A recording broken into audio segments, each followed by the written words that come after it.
আমাকে সবাই ফোন করতে থাকে যারা টিভিতে আগে থেকে দেখে নিয়েছে, বলে যে তুই ফিফথ হয়েছিস। আমি ওকে বিশ্বাস করি না, ভেবেছি এখন সবাই প্র্যাঙ্ক করে, ওরকম প্র্যাঙ্ক করছে আমার সাথে। তো তারপরে সবাই অনেকে ফোন করেছে, তখন আমি বিশ্বাস করি যে আচ্ছা তাহলে কিছু হয়েছে।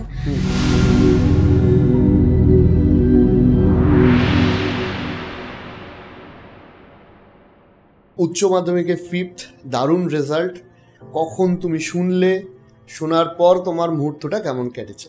আচ্ছা, আমি টিভি আমি দেখিনি, আমি ফোনে দেখছিলাম যে লাইভ হয় আর কি, সেখানে দেখছিলাম। যেহেতু এটা একটু পরে হয়, পরে স্টার্ট হয়, সেই জন্য মানে আমি জাস্ট চালিয়েছিলাম, ঠিক আছে। তো তারপরে আমার সেরকমভাবে আমি আশা করিনি যে এটা হবেই। আমার বাবা আশা করেছিল যে কিছু একটা ভালো কিছু হবে, কিন্তু আমি আশা করিনি। তো তারপরে যখন 1:20 কি 25 বাজে, তখন আমাকে সবাই ফোন করতে থাকে যারা টিভিতে আগে থেকে দেখে নিয়েছে, বলে যে তুই ফিফথ হয়েছিস। আমি ওকে বিশ্বাস করি না, ভেবেছি এখন সবাই প্র্যাঙ্ক করে, ওরকম প্র্যাঙ্ক করছে আমার সাথে। তো তারপরে সবাই অনেকে ফোন করেছে, তখন আমি বিশ্বাস করি যে আচ্ছা তাহলে কিছু হয়েছে। তারপরে ওই তখন আর কি, তখন এত তাড়াতাড়ি মুভমেন্টটা গেছে, তো ওটা ফিল করার মতো কিছু ছিল না। সঙ্গে সঙ্গে রিপোর্টার চলে আসে, সেজন্য তোমার মানে অবশ্যই খুব ভালো লেগেছিল। লাইট ক্যামেরা অ্যাকশন সঙ্গে সঙ্গে, হ্যাঁ হ্যাঁ একদম একদম, মানে উইদিন 15 মিনিটস, 15 মিনিটের মধ্যেই শুরু। যাই হোক, এখন আমরা লাইট ক্যামেরা অ্যাকশনের মধ্যেই রয়েছি। আচ্ছা, কিছু দিকে আসতে চাইবো। প্রথম কথা, তুমি বলেছিলে যে তুমি নাচ নিয়ে এগোতে চাও। বাই দ্য ওয়ে, তোমার কি কি সাবজেক্ট ছিল এইচএসে? আমার জিওগ্রাফি ছিল, সংস্কৃত ছিল, নিউট্রিশন আর ফিজিক্যাল এডুকেশন ছিল। Physical education. এবার বলছি, এই যে নাচের যে তোমার যে চর্চা এবং নাচ নিয়ে ভবিষ্যতের তোমার যে পরিকল্পনা, ইনফ্যাক্ট তুমি এইচএসে ফিফথ হওয়ার পরেও তুমি মনে করেছো যে সংস্কৃতিতেই থাকতে চাও। বাড়ির লোকের কতটা সাপোর্ট পেয়েছো, 1 নম্বর। আর 2 নম্বর হচ্ছে, এই প্যাশনের প্রতি এতটা আকর্ষণ কেন? মানে তোমার কাছে তো অপশান খোলা ছিল, যে কোনো কলেজ, যে কোনো ধরনের এডুকেশনের জন্য, যে স্ট্রিম থেকে তুমি এসছো, স্টিল তুমি নাচ নিয়ে কেন এগোতে চাইছো? নাচ নিয়ে এগোতে চাই, তারও 2টো কারণ আছে।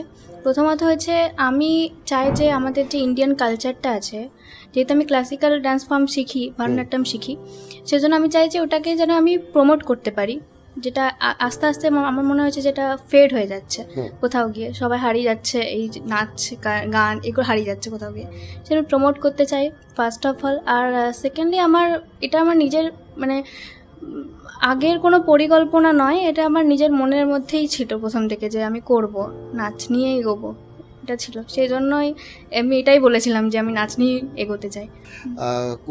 কোথায় এডুকেশন করার তোমার ইচ্ছা রয়েছে এখন? এখন কলকাতায় ইচ্ছা আছে। কলকাতাতে। যাই হোক, এবার আর একটা বিষয় আসি, যে এই যে পড়াশোনা, এই পড়াশোনা তোমার শিডিউলটা কিরকম ছিল? শিডিউল আমি সেরকম বাঁধা ধরা কিছু বলবো না যে বাঁধা ধরা কিছু ছিল। আমি মোটামুটি একটা তো মাইন্ডসেট দরকার হয় যে আমি এটা করবো, মানে করবো এই ব্যাপারটা। আর সকালে উঠে আমি একটা টু ডু লিস্ট বানাতাম যে আমার এই দিনের মধ্যে আমাকে এগুলো কমপ্লিট করতেই হবে। সকালে উঠে ধরো, এটা তুমি সাজেশন দিচ্ছ যারা তোমার এইচএস দেবে বা মাধ্যমিক দিচ্ছে, এইচএস দিচ্ছে, তাদের জন্য। এবার বলো। তো আমি ফার্স্টে টু ডু লিস্ট একটা বানাতাম, যত রাতি হোক, মানে যাই হোক, আমি মোটামুটি এটা কমপ্লিট করে শুতাম। আর এটা একটা। আরেকটা হচ্ছে, আমি কোনো নোটস কোনো কারোর পড়িনি, আমি অনেক বই ঘেটে, 3-4টে 5টা বই ঘেটে নিজে যেগুলো পড়তাম সেগুলো আমি নিজেই নোটস বানাতাম আর কি। আরেকটা হচ্ছে, আমার মনে হয় যে নিজের পড়াটা খুব দরকার, সেলফ স্টাডিটা খুব দরকার, যেটা এখন সবাই টিউশন নির্ভর হয়ে গেছে না, ডিপেন্ডেন্ট, সবাই টিউশন যায় আসে, তার মাঝে আমার মনে হয় যে সেই নিজের পড়াশোনাটা হয় না, সেটা আমি করিনি। আমার ক্ষেত্রে যেরকম টিউশন ছিল না, 2টো মাত্র টিউশন ছিল আমার। 2টো টিউশন ছিল? কোন কোন সাবজেক্ট? জিওগ্রাফি ছিল, যেটা আমি লাস্ট 4 মান্থস নিয়েছিলাম। আরেকটা ইংলিশ ছিল, সেটা আমার প্রথম থেকে ছিল।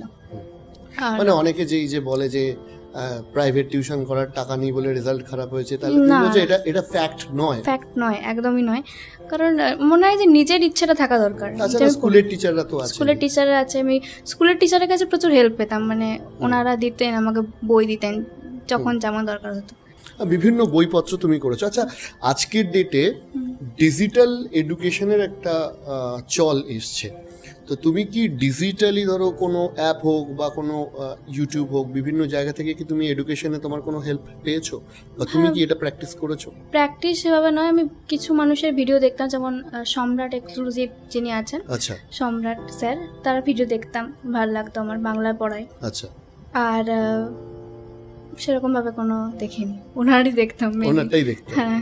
আচ্ছা, এই যে টু ডু লিস্ট তুমি বলছিলে, একটা খুব প্রশ্ন আসে জানো তো, যে কত ঘন্টা পড়লে ভালো রেজাল্ট করা যায়। আগেই বলি যে আমরাও বুঝতে পারি যে এটা ম্যান টু ম্যান বা পার্সন টু পার্সন ভ্যারি করে, বাট স্টিল মোটামুটি ওভারঅল অ্যাভারেজ কতক্ষণ পড়াশোনার জন্য সময় দিতে, মানে তোমার টু ডু লিস্টে কি শুধু পড়াশোনার রুটিনটাই থাকতো, নাকি এবার ডেফিনেটলি নাচ এগুলো তো তুমি করেইছো, বাট স্টিল পড়াশোনাতে কতক্ষণ সময় দিতে?